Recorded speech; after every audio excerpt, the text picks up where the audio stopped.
नमस्कार.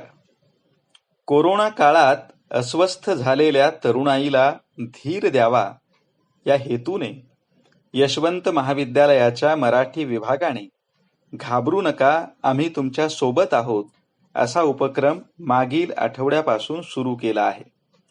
या उपक्रमाअंतर्गत स्पर्धा परीक्षांच्या क्षेत्रातील मान्यवर मार्गदर्शक कोरोना काळातील अभ्यासाच्या अनुषंगाने विद्यार्थ्यांना मार्गदर्शन करत आहेत. त्यामधील श्रीयुत महेश तेलंगे यांच्या मार्गदर्शनाचा हा दुसरा भाग. आज ते इंडियन पॉलिटी या विषयावर मार्गदर्शन करणार आहेत. या मार्गदर्शनाचा आपण आवर्जून लाभ घ्याल ही अपेक्षा. Hello guys, how are you? I hope you all are fine and safe. आजच्या या भागामध्ये आपण पाहणार आहोत की भारतीय राज्यघटना किंवा भारतीय संविधान हा विषय राज्यसेवा, दुय्यम सेवा किंवा अन्य परीक्षांसाठी वाचत असताना कोणती प्रकरणं महत्त्वाची आहेत आणि कुठल्या प्रकरणातील कोणते उपघटक ही महत्त्वाचे आहेत. तर या भागामध्ये महत्त्वाची प्रकरणं तसेच त्या प्रकरणातील महत्त्वाचे उपघटक यांच्याविषयी तुम्हाला थोडी माहिती देऊ इच्छितो. सर्वप्रथम प्रकरण 1, घटना निर्मिती. या घटना निर्मिती या प्रकरणामध्ये घटनेच्या समित्या, त्यांची संरचना, प्रत्येक समितीचे अध्यक्ष, मुख्यतः प्रमुख समित्यांचे अध्यक्ष व त्यांचे कामकाज हे महत्त्वपूर्ण घटक. नेक्स्ट चॅप्टर, राज्यघटनेची ठळक वैशिष्ट्ये. यामध्ये तुम्हाला हे लक्षात ठेवावं लागेल की भारतीय राज्यघटनेची ठळक वैशिष्ट्ये कोणती आहेत. परीक्षेमध्ये सरळ सरळ ते विचारू शकतील की which of the following is the feature of the Indian constitution. खालीलपैकी कोणती वैशिष्ट्य हे भारतीय राज्यघटनेचे. त्यामुळे तुम्हाला भारतीय राज्यघटनेचे वैशिष्ट्य लक्षात ठेवणे आवश्यक आहे. ओके. नेक्स्ट चॅप्टर इज प्रस्तावना, सरनामा. यामध्ये महत्त्वपूर्ण घटक म्हणजेच प्रास्ताविकेच्या संज्ञा, समाजवादी म्हणजे काय, लोकशाही म्हणजे काय, गणराज्य म्हणजे काय यांचा अर्थ, तसेच त्यांचा क्रम, धर्मनिरपेक्षता म्हणजे काय व प्रास्ताविकेवरील टीका. प्रास्ताविकेबद्दल कुणाचे काय मत आहे, कोणत्या लेखकाने कुठले मत दिलेले आहे. येस, अशा प्रकारची फॅक्ट्स तुम्हाला लक्षात ठेवावे लागेल. तसेच प्रास्ताविकेवर आधारित असलेल्या काही केसेस हे आपल्याला लक्षात ठेवावे लागतील. त्यामध्ये LIC खटला आला, केशवानंद भारती केस आली. ओके, या केसेस आपल्याला लक्षात ठेवाव्या लागतील एक्झामच्या दृष्टिकोनातून. नेक्स्ट आहे संघ व त्याचे राज्यक्षेत्र हा चॅप्टर. आता संघ व राज्यक्षेत्र या चॅप्टरमध्ये सगळ्यात महत्त्वाचा असा आहे की संसदेला राज्य निर्मितीबाबत कोणते अधिकार मिळालेले आहेत. नंबर 1, संसदेला कुठल्या कलमानुसार राज्य निर्मिती करता येते. कलम 2 व कलम 3 यामधील फरक काय. तसेच 2 व 3 यानुसार जर राज्य निर्मिती झाली असेल तर घटना दुरुस्तीची आवश्यकता असेल का. या प्रकारचा भाग आपल्याला खूप जास्त फोकस करावा लागेल. यावर थोडा काळामध्ये ते आणखी एक प्रश्न वेगळ्या दृष्टिकोनातून विचारू शकतात. खाली दिलेल्या राज्यांचा क्रम लावा. तर हे सुद्धा आपल्याला लक्षात ठेवावं लागेल की कुठल्या राज्यांची निर्मिती कुठल्या वर्षामध्ये झाली. हा सुद्धा एक प्रश्न उद्भवू शकतो. नेक्स्ट आहे नागरिकत्व हे प्रकरण. तर नागरिकत्वामध्ये काही महत्त्वाचे कलम आहेत. कलम 8, कलम 9, कलम 10 तसेच सुधारित नागरिकत्व कायदा हा आपल्याला वाचावा लागेल. नेक्स्ट प्रकरण आहे मूलभूत हक्क. मूलभूत हक्कांमध्ये कलम 13 पासून कलम 34 पर्यंत सर्व कलम महत्त्वपूर्ण आहेत. यामध्ये कलम व त्यांची थोडक्यात माहिती ही आपल्याला माहिती असणे अति आवश्यक आहे. नेक्स्ट आहे राज्य धोरणाची मार्गदर्शक तत्वे. राज्य धोरणाच्या मार्गदर्शक तत्वामध्ये कलम 36 पासून कलम 51 पर्यंत जवळपास महत्त्वाची सर्व कलम लक्षात असणं आवश्यक आहे. जोड्या जुळवा किंवा कुठल्याही कलमाचं एखादं एक्सप्लेनेशन ते एक्झाममध्ये विचारू शकतात. नेक्स्ट आहे मूलभूत कर्तव्य. तर या मूलभूत कर्तव्यामध्ये कुठली मूलभूत कर्तव्य आहेत, कोणत्या घटना दुरुस्तीने ती समाविष्ट करण्यात आलेली आहेत आणि कोणाच्या शिफारशीवरून ती समाविष्ट करण्यात आलेली आहेत. हा एक्झामच्या दृष्टिकोनातून महत्त्वाचा भाग आहे. याकडे आपण फोकस करावे. नेक्स्ट घटना दुरुस्ती. तर आत्तापर्यंत किती घटना दुरुस्ती झालेल्या आहेत आणि रिसेंटमध्ये झालेल्या घटना दुरुस्ती 95वी घटना दुरुस्तीपासून 102 पर्यंत झालेल्या घटना दुरुस्ती या लक्षात ठेवाव्या लागतील. रिसेंटमध्ये झालेल्या ज्या काही घटना दुरुस्ती आहेत या एक्झाममध्ये येण्याचे खूप जास्त चान्सेस आहेत. नेक्स्ट, मूलभूत संरचना. भारतीय राज्यघटनेची मूलभूत संरचना म्हणजे काय? मूलभूत संरचनेमध्ये कोणत्या कोणत्या भागांचा समावेश होतो? मूलभूत संरचनेमध्ये कुठल्या संज्ञांचा समावेश होतो? मूलभूत संरचनेचे तत्व हे कुठल्या केसमध्ये निर्माण झाले? त्यानंतरचे महत्त्वाचे प्रकरण आहे संसदीय प्रणाली. तर संसदीय प्रणालीमध्ये भारतीय संसदीय पद्धतीची वैशिष्ट्ये कोणती व ब्रिटिश संसदीय पद्धतीपासून भारतीय संसद पद्धती वेगळी कशी आहे यावर आपण फोकस करावे. नेक्स्ट चॅप्टर इज संघराज्यीय पद्धती. संघराज्यीय पद्धतीमध्ये एकात्मिक पद्धतीची वैशिष्ट्ये कोणती व संघराज्यीय पद्धतीची वैशिष्ट्ये कोणती हे जाणून घेणे आवश्यक आहे. तसेच political thinkers, for example Granville Austin, Alexandrowicz किंवा पॉल ॲपलबी हे आपल्या संघराज्याविषयी कुठल्या प्रकारची स्टेटमेंट करतात किंवा त्यांचं विश्लेषण काय हे सुद्धा जाणून घेणं आवश्यक आहे.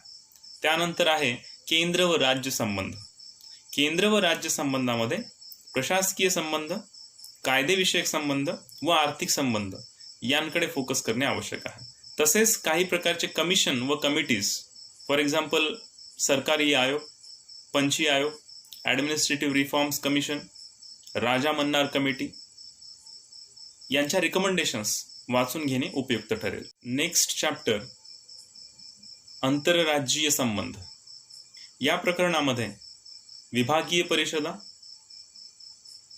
आंतरराज्यीय जलविवाद तसेच आंतरराज्यीय परिषद या घटकांवर लक्ष केंद्रित करावे. नेक्स्ट इज आणीबाणी. आणीबाणी या प्रकरणामध्ये 3 प्रकारच्या आणीबाणी: आणीबाणी उद्घोषित करण्याचा मार्ग, आणीबाणींचा कार्यकाल, आणीबाणी उद्घोषित झाल्यानंतर केंद्र व राज्य यांमधील आर्थिक संबंध, प्रशासकीय संबंध व कायदेविषयक संबंध, तसेच आणीबाणींना सर्वोच्च न्यायालयामध्ये आव्हान कसं देता येते व ते कुठल्या केसमध्ये उद्घोषित केलेले आहे, कुठल्या केसमध्ये त्याचा रेफरन्स आलेला आहे यावर आपल्याला फोकस करावे लागेल. त्यानंतर आहे केंद्र शासन व राज्य शासन.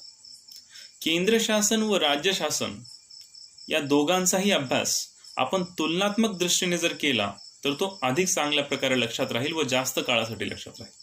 फॉर एक्झाम्पल, ज्यावेळेस आपण राष्ट्रपती वाचतो व राज्यपाल वाचतो तर राष्ट्रपती हे प्रकरण व राज्यपाल हे प्रकरण आपल्याला संलग्न पद्धतीने वाचता येईल. तसेच पंतप्रधान व मुख्यमंत्री हे 2 प्रकरणं संलग्नरित्या वाचता येतील. त्यानंतर सर्वोच्च न्यायालय व उच्च न्यायालय, तसेच संसद व राज्य विधानमंडळ.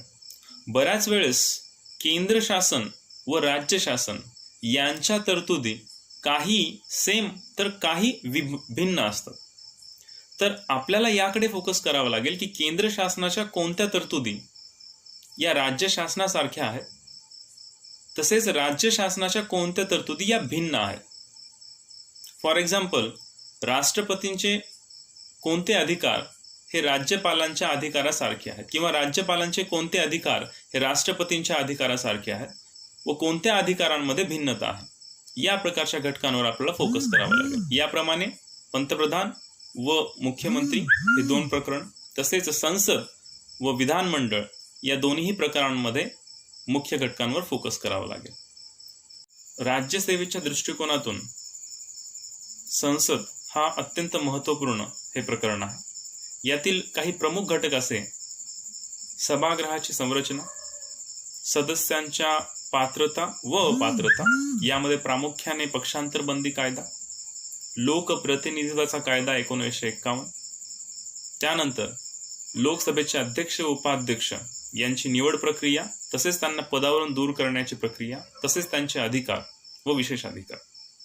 त्यानंतर राज्यसभेचे सभापती व उपसभापती यांच्या निवडीचे निकष, त्यांना पदावरून दूर करण्याची पद्धत, तसेच त्यांचे अधिकार व विशेष अधिकार. लोकसभेचे विशेष अधिकार व राज्यसभेचे विशेष अधिकार. त्यानंतर संसदेच्या समित्या, तसेच अर्थसंकल्प मांडण्याची पद्धत, अनुदानांचे प्रकार, तसेच टाइप्स ऑफ मोशन, विधेयकाचे प्रकार, अधिवेशनाचे प्रकार याकडे लक्ष केंद्रित करा.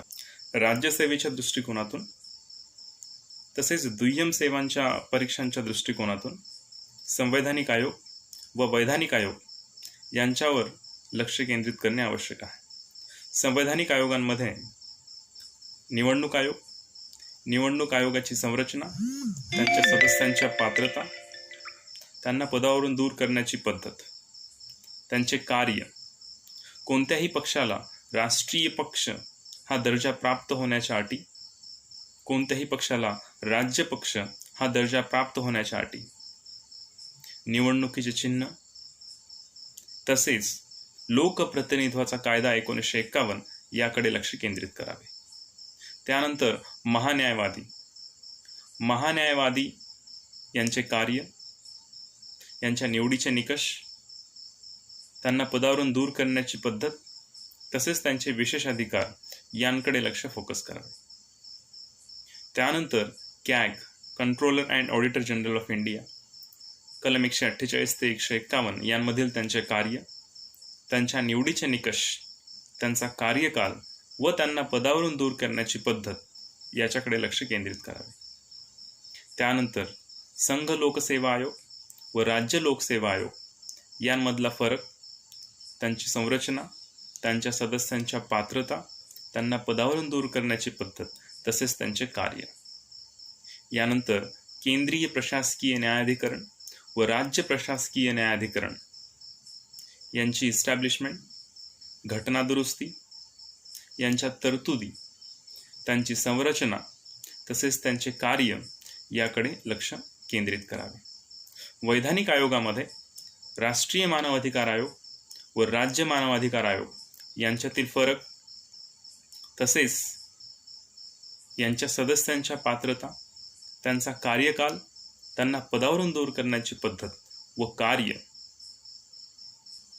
व केंद्रीय माहिती आयोग या आयोगाची संरचना, त्यांच्या सदस्यांच्या पात्रता, त्यांना पदावरून दूर करण्याची पद्धत व कार्य याकडे लक्ष केंद्रित करावे. अलीकडच्या काळामध्ये राज्यसेवा व दुय्यम सेवांमध्ये पंचायत राज व नगरपालिका या प्रकरणावर अधिकाधिक प्रश्न उद्भवत आहेत.